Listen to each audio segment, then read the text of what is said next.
அன்பர்களே, ஆண்டவராகிய இயேசு கிறிஸ்துவின் நாமத்தில் உங்களுக்கு மனம் நிறைந்த வாழ்த்துக்களை தெரிவித்துக் கொண்டு சத்திய வசனம் திருமறை பாட நிகழ்ச்சிக்கு உங்களை அன்போடு அழைக்கிறோம். சத்திய வசனம், இது தேவனின் வசனம். நாம் சோர்ந்து போகையில் கரம் கொடுக்கும் நம் தேவனின் வசனம், நம் தேவனின் வசனம். அவனவன் தன் தன் சுய இச்சையினாலே இழுக்கப்பட்டு சிக்குண்டு சோதிக்கப்படுகிறான். பின்பு இச்சையானது கர்ப்பந்தரித்து பாவத்தை பிறப்பிக்கும். பாவம் பூரணமாகும் போது மரணத்தை பிறப்பிக்கும். இயேசு கிறிஸ்துவின் இனிய நாமத்தில் சத்திய வசனம் நேயர்களுக்கு என் அன்பின் வாழ்த்துக்கள். வாழ்க்கையிலே நாம் எந்த நேரமும் சோதிக்கப்படுகிறோம். நீங்கள் ஒரு சின்ன தீர்மானம் பண்ணுங்கள். தினமும் காலையில் எழுந்தவுடன் வேதம் வாசித்து ஜெபம் பண்ணாமல் அந்த நாள் காரியங்களை ஆரம்பிக்க மாட்டேன் என்று தேவனை பிரியப்படுத்த ஒரு தீர்மானம் எடுங்கள். உங்களால் இந்த தீர்மானத்தை நிறைவேற்ற முடியாதபடி சாத்தான் பலவித சோதனைகளை உங்களுக்குள் அனுப்புவான். உங்கள் மனதிற்குள் வேதத்தை வாசிக்கும் பொழுதே சந்தேகங்கள் தோன்றும். இந்த வார்த்தைகளை வாசிப்பதால் என்ன பிரயோஜனம்? தினமும் வாசித்தேன், இவ்வளவு நாளும் இன்னும் அந்த ஆசை போகலையே, இன்னும் அந்த சோதனை என்னை விட்டு போகலையே அப்படின்னு உங்களை நினைக்க வைத்து இந்த வசனத்தில் வல்லமை இல்லை என்று நீங்கள் சோதிக்கப்படலாம். இதை வாசிப்பதை விட்டுவிட நீங்கள் சோதிக்கப்படலாம்.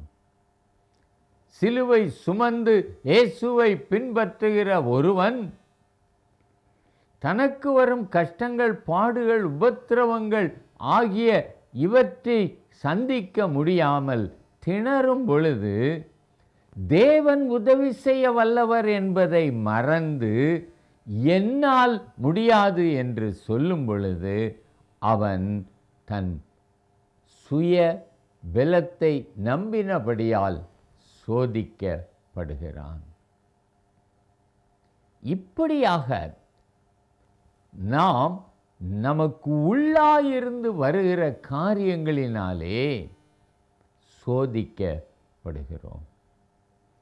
இந்த சோதனையை எப்படி ஜெயிப்பது? அந்த சோதனை எப்படி ஒருவனுக்குள் வருகிறது என்பதை அறிந்தால் சோதனையை தடுக்க முடியும். உதாரணமாக, சீரியா ராஜா பலமுள்ளவன். ஆனால் அவன் எருசலேமின் மேல் படையெடுக்க வேண்டும் என்று நினைக்கிறான். சமாரியாவை பிடிக்க வேண்டும். சீரிய ராஜா சமாரியாவை பிடிக்க வேண்டும் என்று நினைக்கிறான்.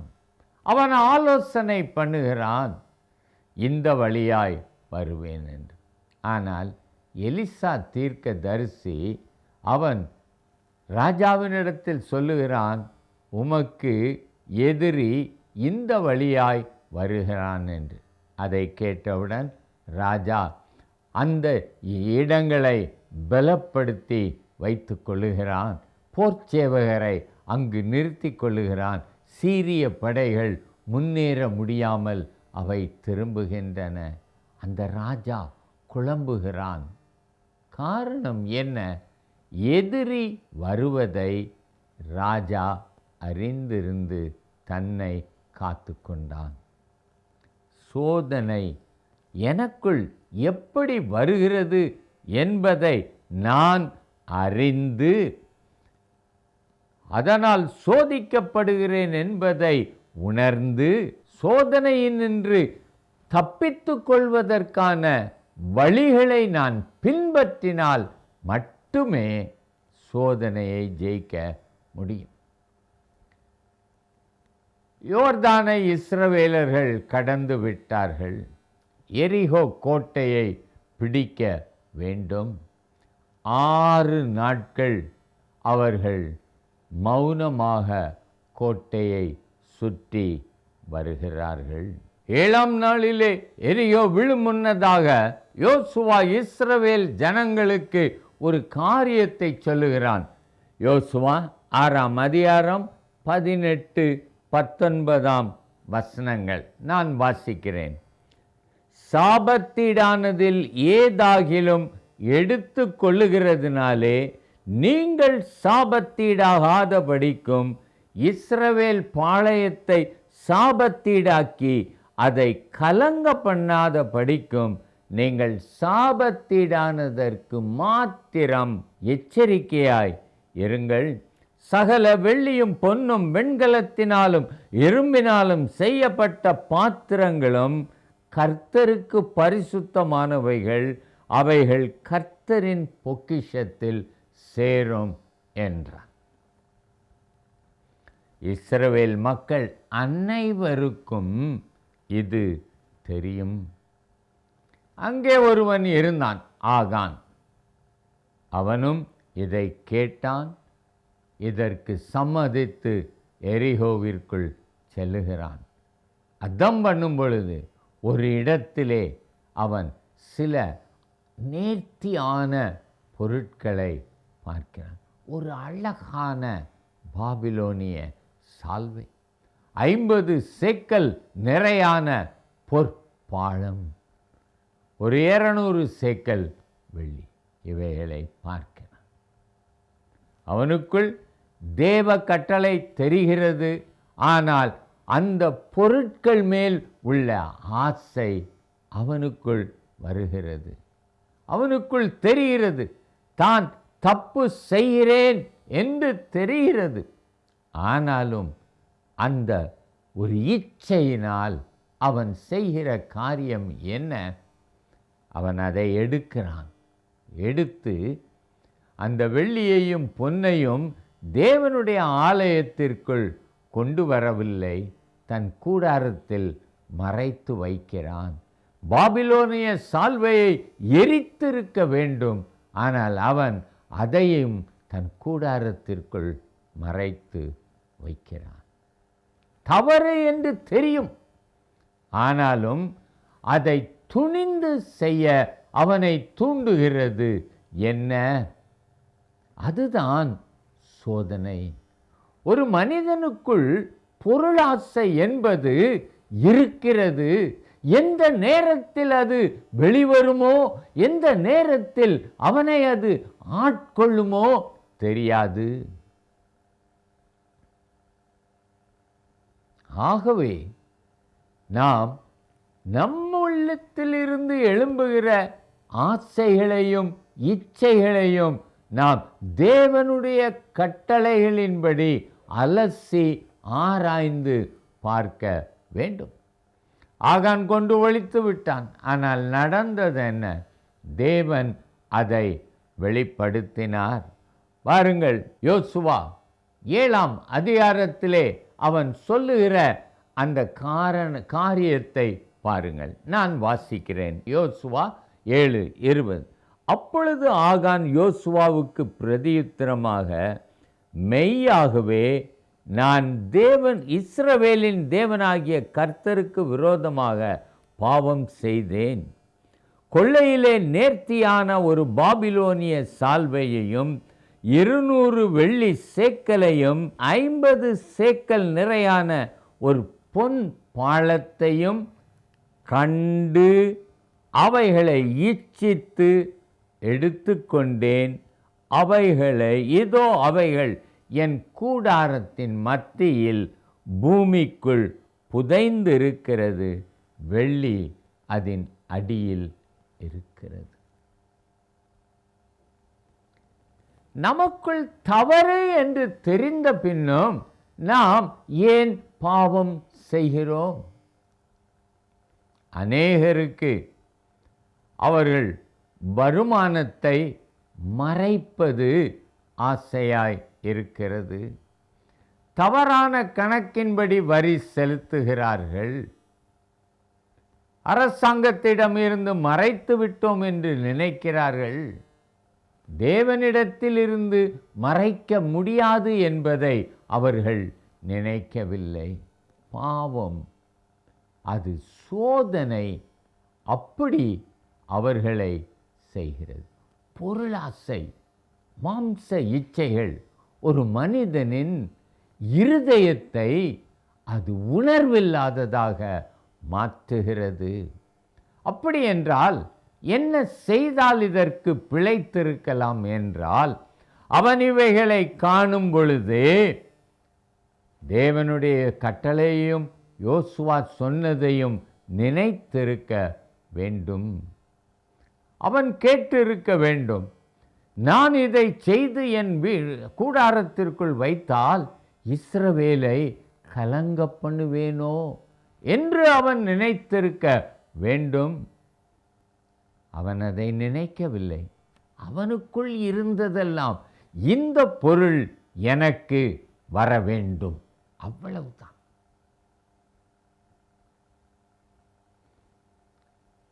அம்னோன் தாமாரிடத்தில் தவறாக நடக்க முற்படுகிறான். அவள் நியாயத்தை சொல்லுகிறாள், நீ என்னை தகப்பனிடத்தில் கேள், அவர் உனக்கு தரமாட்டார் என்று. ஆனால் அவனோ பாவம் செய்து வேலைக்காரனை விட்டு அவளை வெளியே தள்ளுகிறான். ஏன் அவனுக்குள் அவ்வளவு வந்ததென்றால், அவன் வெகு நாட்களாக திட்டம் பண்ணி கொண்டிருக்கிறான். அதே மாதிரிதான் அந்த திட்டம் தீட்டுவதற்கு எனக்குள் ஞானம் இருக்கிறது. நான் ஒரு பாவத்தை செய்து வெளியே யாருக்கும் தெரியாம மறைக்கிறதுக்கு என்னென்ன செய்யலாம் அப்படின்றத நான் ரொம்ப நாளா யோசித்து பிற ஒரு காரியத்தை செய்கிறேன். நீங்கள் எப்படி இருக்கிறீர்கள்? ஏதோ ஒரு இச்சையினால் இழுப்புண்டு அதை உங்கள் இருதயத்திலிருந்து அகற்ற முடியாமல் அந்த இச்சை உங்களை அடிமைப்படுத்தி அந்த இச்சையை நிறைவேற்ற என்னவெல்லாம் செய்யலாம் என்று தீர்மானித்து கொண்டிருக்கிறீர்களோ, நீங்கள் சோதனைக்குள்ளாக இருக்கிறீர்கள். தேவனுடைய வார்த்தையின்படி நடந்தால் இது நின்று பிழைக்க முடியும். ஆனால் இந்த சோதனைக்கு இடங்கொடுத்து பாவத்தை நடப்பித்து விட்டால் அது பாவம், அது கண்டிப்பாக தண்டனையை பிறப்பிக்கும். இச்சையானது கற்பம் தரித்து மனதில் இருக்கும், அப்படியே ஓடிக்கிட்டு இருக்கும். நான் என்ன செய்யலாம், எப்போ செய்யலாம், என் மனைவிக்கு தெரியாமல் செய்யணும், என் புருஷனுக்கு தெரியாமல் செய்யணும், பிள்ளைகளுக்கு தெரியாமல் செய்யணும், எங்கே போகலாம், எந்த சந்தர்ப்பத்தை உருவாக்கலாம், இப்படின்னு நீங்கள் நினைத்து கொண்டிருந்தால் உங்களுக்குள் சோதனைக்காரன் அவன் கிரியை செய்கிறான். பிசாசின் அடிமையாய் இருக்கிறீர்கள். இந்த நேரத்தில் நீங்கள் ஒன்றை உணர்ந்து கொள்ள வேண்டும். இந்த இச்சையை நான் நிறைவேற்றினால் தேவனுடைய ராஜ்யத்தை இழந்து போவேன். என் பிள்ளைகளுக்கு முன்பாக அவமானப்படுவேன். என் மனைவியை நான் ஏறிட்டு பார்க்க முடியாது.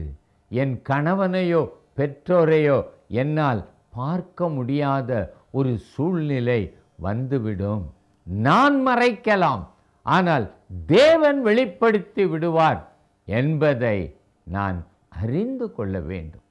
ஆகவே இந்த ஆகான் எனக்கு ஒன்றும் நேரிடாது, இஸ்ரவேலுக்கும் ஒன்றும் நேரிடாது, யோசுவா இஸ்ரவேலை கலங்க பண்ணுவேன் என்பது அவன் தெரியாமல் சொல்லி இருக்கிறான் என்று என் இருதயம் நினைத்து பாவத்தை அந்த ஆகான் செய்தான்.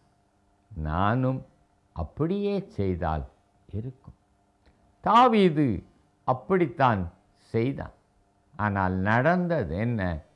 தேவன், நீ அந்தரங்கத்தில் செய்ததை நான் வெளியரங்கமாய் செய்வேன்.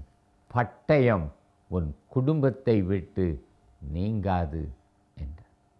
சகோதரனே, சகோதரியே, இன்றைக்கு இந்த மாம்ச இச்சைகளினாலும் கண்களின் இச்சைகளினாலும் சோதிக்கப்படுகிறீர்களா? ஒரு நிமிடம் உங்கள் வாழ்க்கையை யோசித்து பாருங்கள். சகோதரனே, சகோதரியே, நீர் உம்முடைய குடும்பத்திற்கு ஒரு ஆகானாய் இருக்கிறீரா? உம்முடைய இச்சைகளை அடக்க முடியாமல் என்னை கேட்பது யார் என்கிற அந்த ஒரு திமிரிலே நீர் பாவங்களை செய்து உம்முடைய குடும்பத்தை பாழாக்கி கொண்டிருக்கிறீரோ? நீர் சோதிக்கப்பட்டு பாவத்தில் விழுந்து நரகத்திற்கு போய்கொண்டிருப்பதை அறியாமல் இப்படி வாழ்கிறீரே. தேவனை அறிந்தீர், ஆலயம் போவதின் நன்மையை அறிந்தீர், குடும்பத்திலே பரிசுத்தத்தின் அவசியத்தை அறிந்தவர் நீர். நீர் இப்படி வாழ்ந்தால் எப்படி தண்டனைக்கு தப்பித்துக் கொள்வீர்? ஆகவே இப்பொழுதே நீங்கள் இந்த சோதனை நேரத்திலேயே பாவத்தை ஜெயிக்க தீர்மானித்து தேவனிடத்தில் ஜெபம் பண்ணுங்கள். கர்த்தர் உங்களுக்கு ஒத்தாசையை அனுப்பி சோதனையை மேற்கொள்ளும் ஞானத்தை தருவார். எந்த பகுதியில் நான் அடிக்கடி சோதிக்கப்படுகிறேன் என்பது உங்களுக்கு நன்றாக தெரியும். அந்த பகுதிகளில் சோதனை வரும்பொழுது வேத வசனங்களை நினைத்து உங்களை பலப்படுத்தி சோதனையை மேற்கொள்ளுங்கள். சமாதானத்தோடு வாழுங்கள். ஜெபிக்கலாமா? தகப்பனே, நான் என் சுய இச்சைகளுக்காக வாழ்ந்து மற்றவர்களை உபத்திரவத்திற்கு உள்ளாக்கும் ஒரு ஆகானாக எனது குடும்பத்திற்கோ நிறுவனத்திற்கோ தேசத்திற்கோ இராதபடி சோதனைகளை மேற்கொள்ளும் பலத்தை பரலோகத்திலிருந்து எனக்கு தாரும். சோதனை நேரத்தில் நான் உம்மை நோக்கி கூப்பிடும் பொழுது எனக்கு உதவி செய்யும். இயேசு நாமத்தில் ஜெபிக்கிறேன், ஜீவனுள்ள பிதாவே, ஆமென்.